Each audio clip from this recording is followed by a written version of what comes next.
Modul kedua, asesmen dalam kurikulum merdeka. Konsep asesmen dalam kurikulum merdeka. Penilaian menggunakan istilah asesmen yang diartikan sebagai proses pengumpulan dan pengolahan informasi untuk mengetahui kebutuhan belajar, perkembangan dan pencapaian hasil belajar peserta didik. B. Prinsip-prinsip asesmen pembelajaran untuk memastikan proses asesmen berjalan dengan baik sehingga dapat berfungsi untuk perbaikan proses pembelajaran.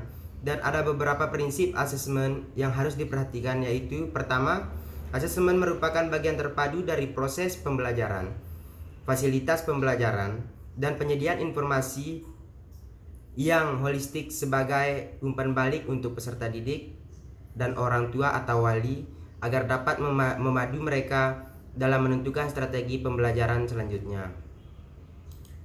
Kedua, asesmen dirancang dilakukan sesuatu dengan fungsi asesmen tersebut dengan keleluasaan untuk menentukan teknik dan waktu pelaksanaan asesmen agar efektif mencapai tujuan pembelajaran.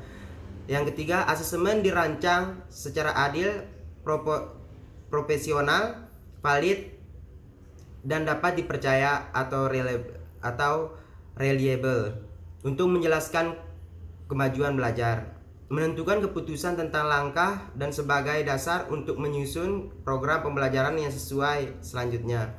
Keempat, laporan kemajuan belajar dan pencapaian peserta didik bersifat sederhana dan informatif, memberikan informasi yang bermanfaat tentang karakter dan kompetensi yang dicapai serta strategi tindak lanjut. C. Jenis-jenis asesmen dalam kurikulum merdeka. Secara umum, asesmen dalam kurikulum merdeka belajar terdiri dari 3 jenis, yaitu asesmen diagnostik, asesmen formatif, dan asesmen sumatif. Yang pertama, asesmen diagnostik. 2. Asesmen formatif. 3. Asesmen sumatif.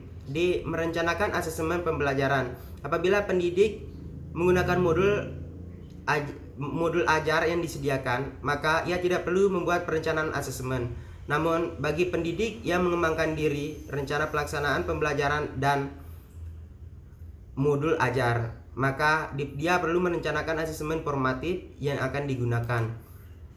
E. Bentuk-bentuk asesmen dalam kurikulum, yaitu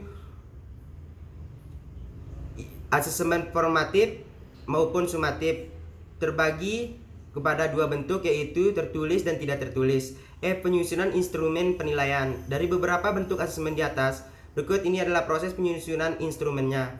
Yang pertama, tes tertulis. Yang kedua, penilaian sikap atau afektif. Yang ketiga, penilaian keterampilan. G. Refleksi dan tindak lanjut pembelajaran dan asesmen. Asesmen tanpa umpan balik hanyalah data administratif yang kurang bermanfaat untuk peningkatan kualitas pembelajaran dan asesmen. Hasil asesmen peserta didik pada periode waktu tertentu dapat dijadikan sebagai umpan balik bagi pendidik untuk melakukan refleksi atau evaluasi.